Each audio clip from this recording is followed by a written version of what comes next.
Welcome to another episode of this course. And again, we start out by looking at the economic calendar as always. And as you can see this week, we don't really have a high impact or like one of the big three high impact news. So we have no CPI, no NFP, and also no FOMC. We only have kind of the normal high impact news events, right? So we, for example, unemployment claims, core retail sales, and stuff like that. So usually, when we are expecting a reversal on a higher time frame level or on a higher time frame basis, we usually see that happening with a news release or being coupled with a news release such as CPI, FOMC or NFP. And as we don't have one of those news events this week, we probably will see some consolidation, especially if we look at the charts where we are trading right now.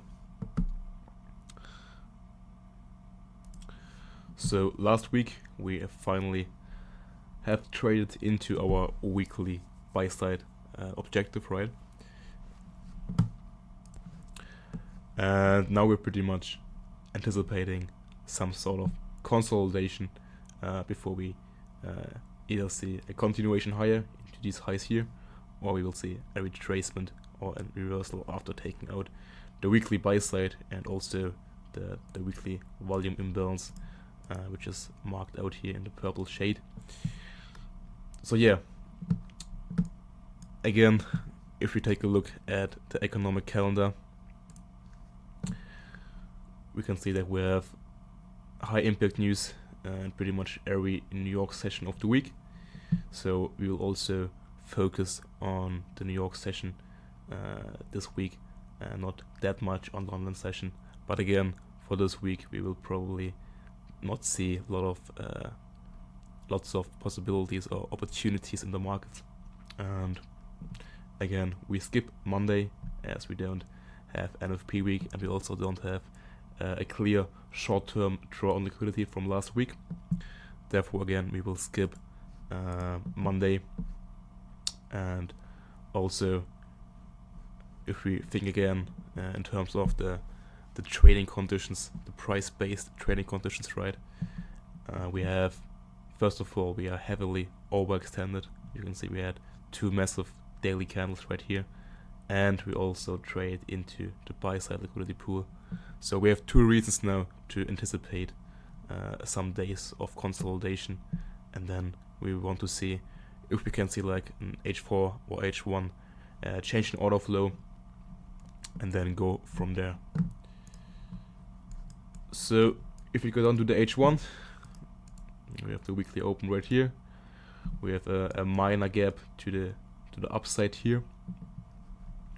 And now if we mark out the previous day's high and low as the nearest short-term drawn liquidity. So we have the Asian session, and then London taking out the previous week's high as well as the same previous day's high in this case. And we then also take out the previous day's low, right? So just a typical consolidation profile. We take out the previous day's high and previous day's low.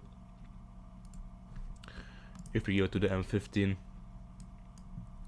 so you can see we pretty much taking out the buy side, then we've broken below this propulsion block or order block right here, and then you can see how we used this breaker block here or mitigation block to then send price lower into the Asian lows and the previous day's lows as well. But again, as we did not plan to trade today, there was no setup for us, and that's why we skipped trading today as well, as we always or most of times do on Mondays.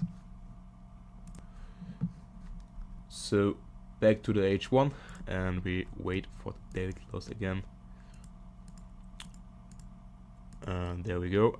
And now again, we want to see what the Asian session is doing.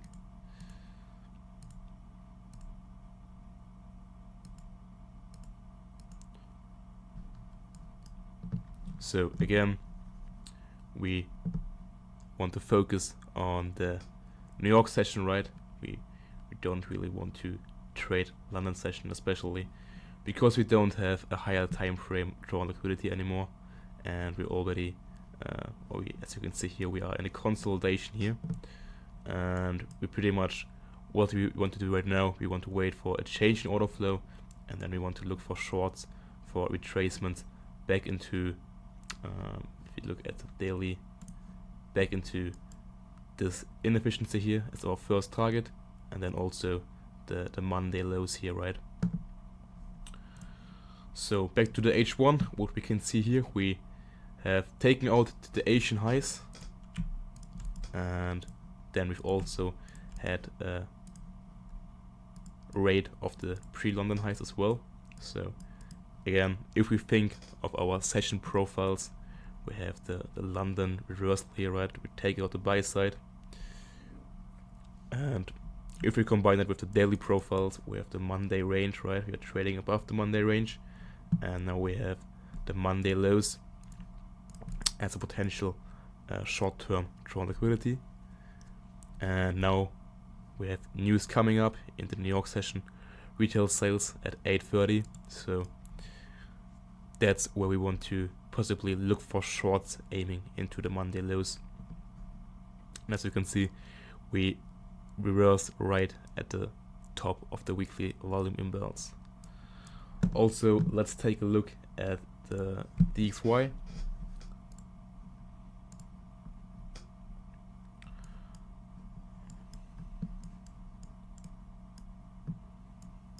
So we are using again the candle chart.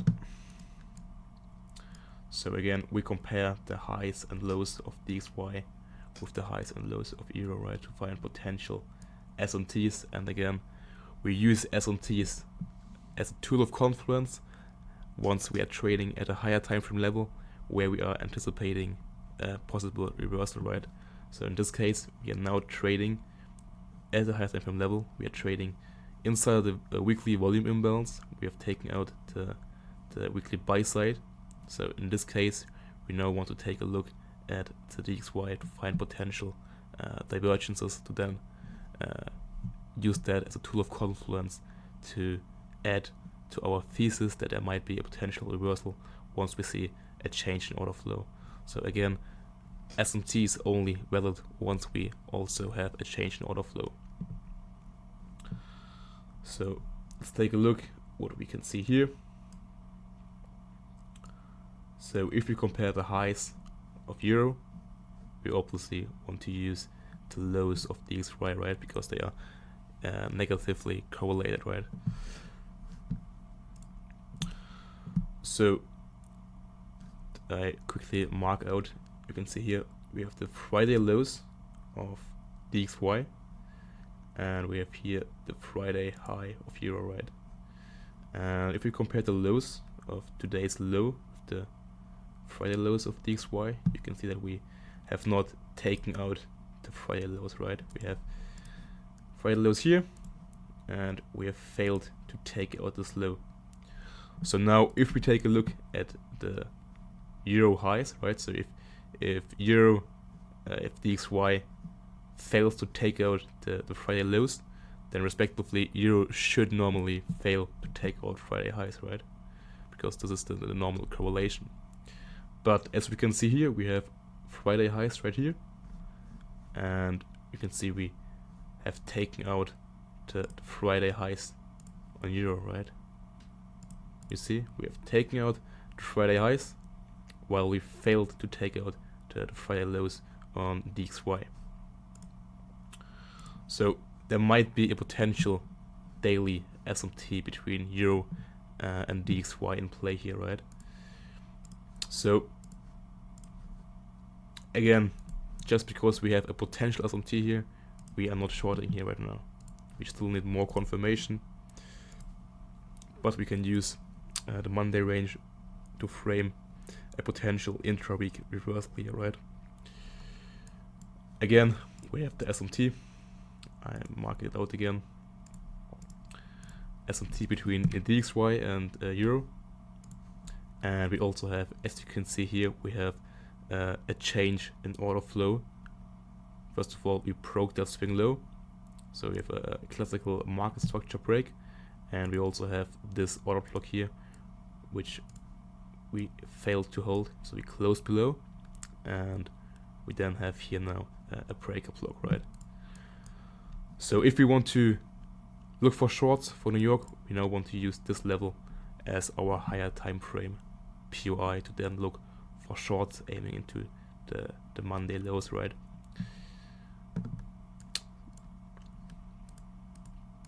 So we're waiting for New York session to start.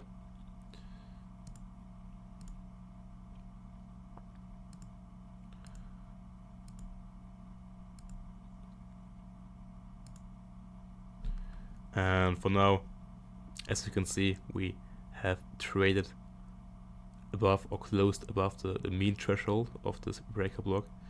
We still have this balanced price range here. But again, we really want to wait for a setup. We don't want to go in early. We still want to see a confirmation here, because we could easily go for another run of those highs here. If you remember, DXY still has equal lows now, so as long as we don't have a higher time frame change in order flow, the SMT is not confirmed. That's what I'm saying.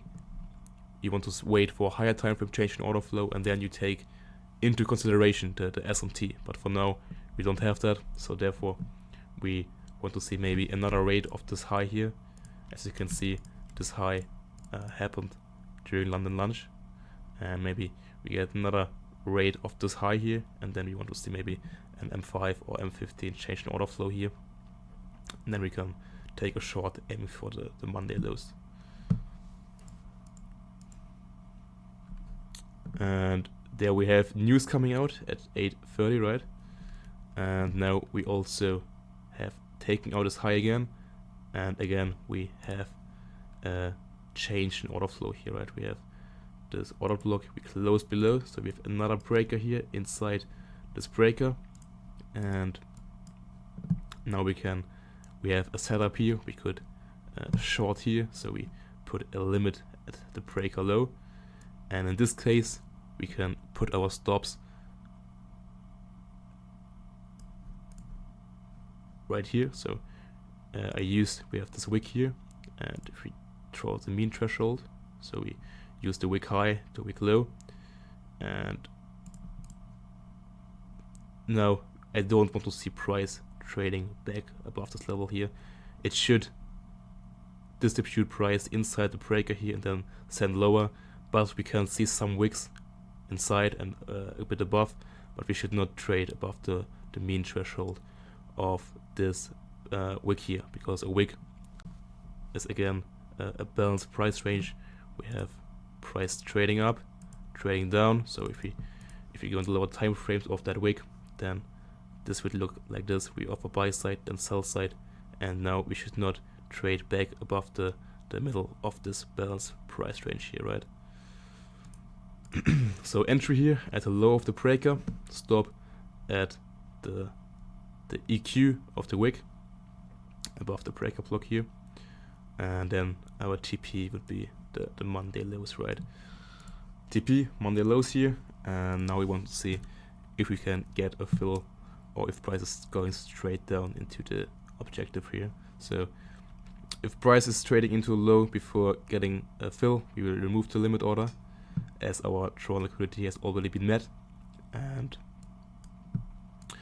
if we get filled before we take out the low, we can obviously leave our limit order, right? So again, a recap of the trade. Step 1, the trading conditions. We said we are trading in a range in consolidation, so we only want to take trades at the extreme of the range. We have taken out the previous day's high here and the previous week's high. We have a potential SMT here, which is also kind of confirmed with the change in order flow on the M15. And then we have also the session narratives. We have London making the high of the day, and now we want to see the New York continuation. And again, for the daily profiles, we have the Monday range. So we have lots of confluence for taking a short here. And now let's see if we can get a fill here.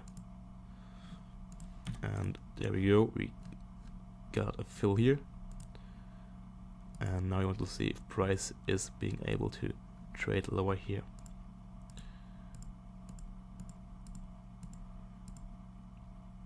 So now, as a potential invalidation, I would close my trade earlier if we get a close back above this breaker here. So as long as we close like here, only wicks inside of breaker, or close below the mean threshold, I will hold my position. But as soon as we close back above, I will close my trade for like a small loss, like a 0.5 R loss. And because then the probabilities of price going lower will decrease significantly.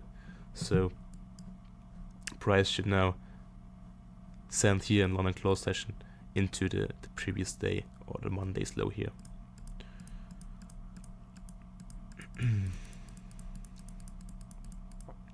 As you can see, it's a lot of back and forth, but again, there's a typical price action for a consolidation profile or consolidation market environment which we are currently trading in. So therefore, we have to be a bit more patient with our take profits. So now, depending on your own risk management, you can say, okay, I don't hold trades overnight. You could have closed it here for like a 0.8 R trade, something like that. Or you can also hold that level here and move stops to break even, or leave your stops here, depending on what you feel comfortable with. But now, let's see what the Asian session is doing. And there we go, London session then takes out the Asia highs and then sends price into our TP. So we did not trade Monday session. Why? A London session of this day, because simply we are still in a trade. We have still the bias of lower, but also we are trading. If we take this, our range here, range high, range lows, you can see that we're pretty much trading at the EQ of the range. And again, if we're trading in a range, we only want to take trades at the range highs or range lows. So that's why we did not take any fresh position today in London session of Wednesday.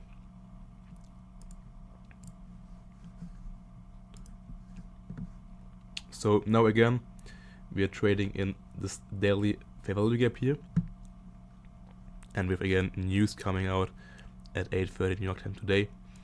But we don't have a bias now. We are going back to a neutral bias because we are still range bound, and we are still bullish on the H4, the daily, and we've just hit TP of our trade. So now we want to wait until the daily or the H4 or even the H1 gives us some new information, and we then can go from there again and frame a new narrative or a new bias. So again, we are now waiting for the daily close, or before that, we want to see what the New York session, the news event, is doing with price. If we can keep going lower here, or if we go back to the highs here.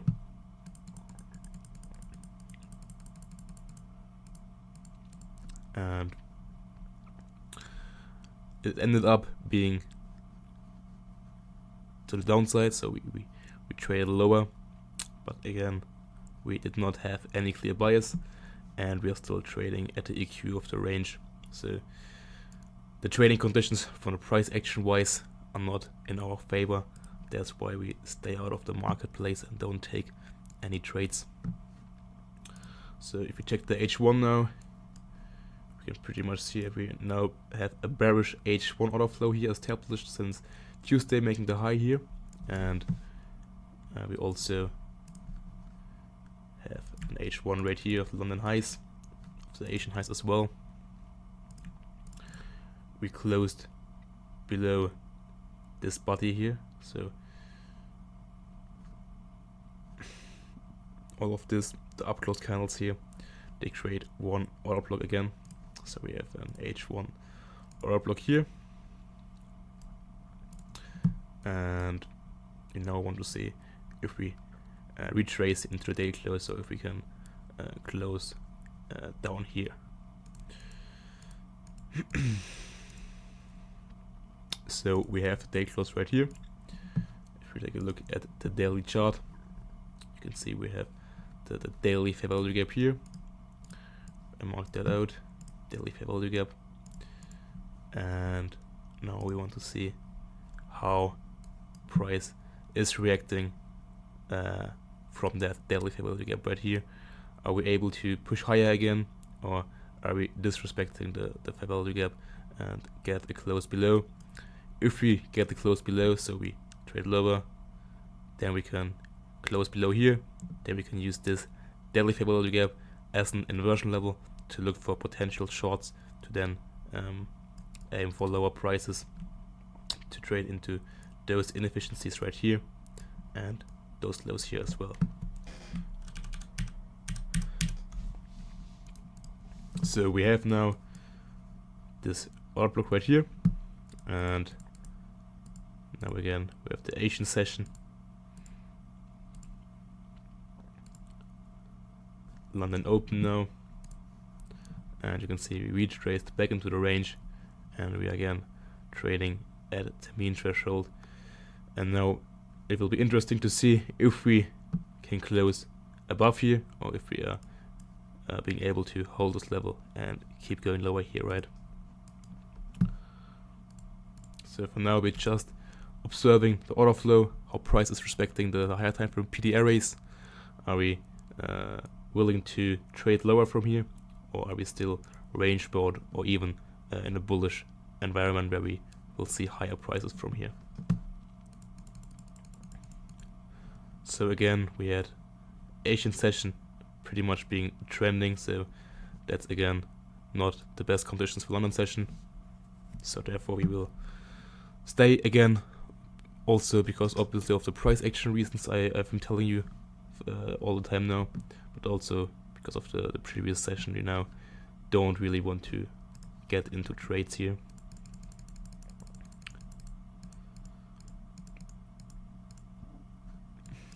And as you can see, the order block here ended up holding, and we trading now probably into the previous day's low, and also at the EQ of the daily fair value gap here.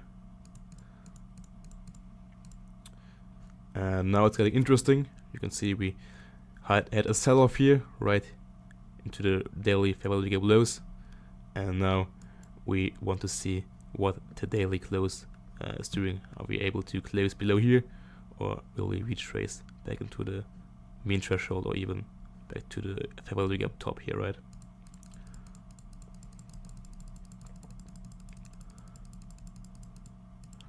And as you can see, we had a really bearish close here. We almost closed at the daily low. So if we take a look at the daily candle, you can see that we pretty much closed below the fair value gap. So now at this point, we can say that we have a potential change in order flow, and we can aim for lower prices here to rebalance. Also, if we take the swing high to the swing low, you can see that this right here marks the discount level, so we probably will trade at least into the discount of this range. So our next target could be the discount of this range here, which is also aligning with this daily fair value gap here. So we marked it out as well. And now, as I mentioned, we want to use the lower half of this daily fair value gap as an inversion level, and look, or use this area to look for possible lower time frame entries, to look for shorts, aiming for the discount here of this range here, right? So again, that's how you use the daily chart and how price is respecting the PD arrays to then frame where the next daily candle is likely to expand to, right? So always, if you're trading, you always want to be able to anticipate the direction of the next daily candle. If you have no clue what the next daily candle might do, then it's automatically a low probability environment, and you might want to skip trading for that day, or you want to stick to lower time frame scalping. So Friday,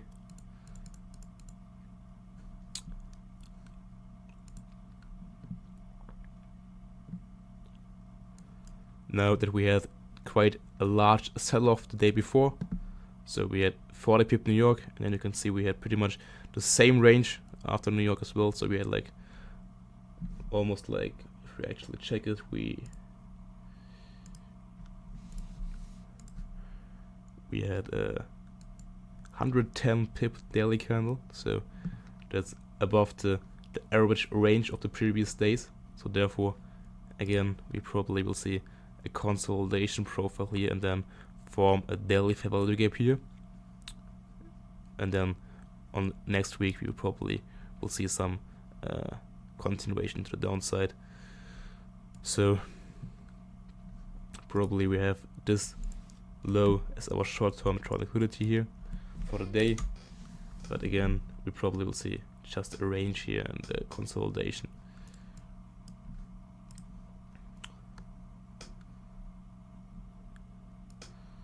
So we've taken out the Asian highs,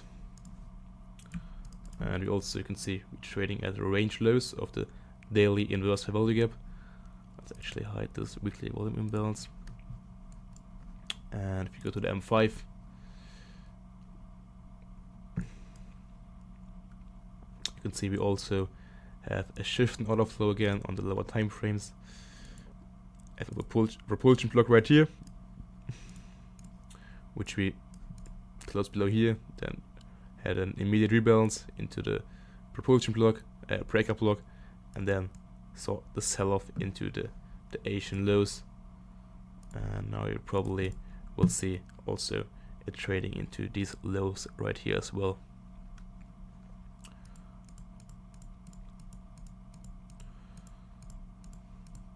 But you can see price is really not delivering clean price action. We have really relatively large wicks compared to the candle bodies, so it's a lot of back and forth again, and typically for a daily consolidation profile.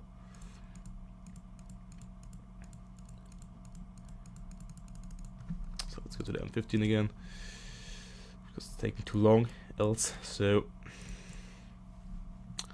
and there we go. As mentioned, we hit the short-term short liquidity, the Asian lows, and the previous day's low as well. But again, I'm saying it again and again, just because we know we think we might know the next short liquidity doesn't mean we have to take a trade. Taking a trade requires much more, or a setup requires much more than just having the idea of where price might be drawn to, right? So now we have Friday New York session closing here, and it's already late in the week, so therefore we are done with our trading. As mentioned, this week was really slow. We had one trade, 2.3 hour trade, and weeks like those where you expect a weekly consolidation profile, they are more about preserving capital instead of forcing any trade setups. But we had one really decent setup right here on Tuesday, but you can see it took multiple hours to get a 40 pip move here. Now we will see where are we closing on the week, and then we will go from there next week. As mentioned, we have the range, premium, and discount, and we have the discount of this range as our next target here. So there we have the weekly close, and you can see we pretty much had a daily consolidation profile to finish off the week. And we also have now created a daily fair value gap, which is also a daily BPR, right? We have fair value gap here, fair value gap here. They both overlap each other, so we have a balanced price range right here. So we can use this POI here as our higher time frame POI to look for shorts aiming into this level here. So this will be the plan for next week, and how we will frame trade ideas based off that higher time frame idea will be the topic of the next video.